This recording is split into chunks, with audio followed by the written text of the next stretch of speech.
Iran কি মুসলমান না কাফের?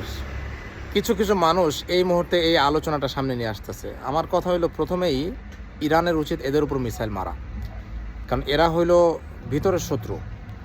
এই সমস্ত মানুষের বেঁচে থাকারই কোনো অধিকার নাই।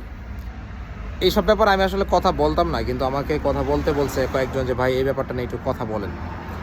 দেখেন, পৃথিবীতে যে কোনো সাম্রাজ্যবাদের বিরুদ্ধে যারা লড়াই করে তারা বিপ্লবী, তাদেরকে সাপোর্ট করা উচিত।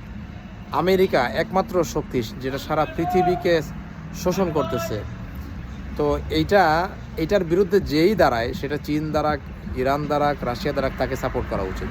সেই জায়গায় ইরান, তারা আল্লাহর নাম নিয়েই তো তারা হামলা করে। তাদের সাথে একটা একাডেমিক দূরত্ব থাকতে পারে, একটা ভিন্নতা থাকতে পারে, কিন্তু সেইটা এই মুহূর্তে আলোচনা আনা মানে হচ্ছে আপনি জালেমদেরকে সমর্থন করা, আপনি আমেরিকাকে সমর্থন করা। তো এই আলোচনাটা কারা আনে আমাদের আসলে দেখতে হবে। এটা হচ্ছে সৌদির মদতপুষ্ট বাংলাদেশে কিছু শায়েক আছে, যাদেরকে ঘোমটা শায়েক বলা হয়, যারা সৌদির পেট্রো ডলার খোর। তারা সমাজের মধ্যে এই ধরনের ন্যারেটিভ ছড়ায় দেয় এবং মুসলিম উম্মাকে তারা বিভক্ত করে, তারা মাযহাবের বিরুদ্ধে বিষোদ্গার করে। তারা এমন একটা ভাব ধরে যে তারাই একমাত্র সঠিক মুসলিম আর সবাই কাফের, ইরানের জন্য দোয়া করলেও আপনি কাফের। এবং এই বিশ্বাসঘাতক দলটার আসলে উৎপত্তি কোথা থেকে? এই উৎপত্তি হইল আজকের যে আমরা সৌদি আরব যেটা জানি, এটা কিন্তু এই যে নাম সৌদ, বাদশাহ সৌদের নামে এই দেশটার জন্মই হয়েছে বিশ্বাসঘাতকতার মাধ্যমে। তুর্কিদের বিরুদ্ধে, তুর্কি খেলাফতের বিরুদ্ধে এরা ইংল্যান্ডকে, ব্রিটিশদেরকে সাহায্য করে এরা সৌদি থেকে তুর্কিদেরকে উৎখাত করছে।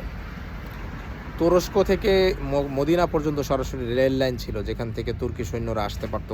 তারা মক্কা শরীফ, এখনও যে মানে সৌদির যে বর্তমান মক্কা শরীফের যে ভবন আছে, এইটারও কিন্তু পুরাতন অংশটা তুর্কিদের দ্বারা নির্মিত। সো এরা যতদিন টিকে ছিল, সারা পৃথিবীতে মুসলমানদের দিকে কেউ উল্টা চোখে তাকাইতে পারেনি। আজকের যে ইসরায়েল ফিলিস্তিন যে সংকট, ইসরায়েল রাষ্ট্রর যে তৈরি, এইটাও তৈরি হচ্ছে এই সৌদিয়ানদের মাধ্যমে। যখন তুর্কিদেরকে সৌদি থেকে বিতাড়িত করা হইল, তখনই এই যে মধ্যপ্রাচ্যের আজকের যে অস্থিরতা, সেইখান থেকে এই অস্থিরতাটা শুরু হয়। সো এই গাদ্দারির পিছনে ভূমিকা রাখছে সৌদির এই যে রাজবংশ বর্তমানে এইটা। সো এরা ওদের বংশধর, এবং ইরানের বিরুদ্ধে যে বিষোদ্গারটা এই মুহূর্তে যে বলানো হইতেছে, এটা এদেরই এজেন্ডা।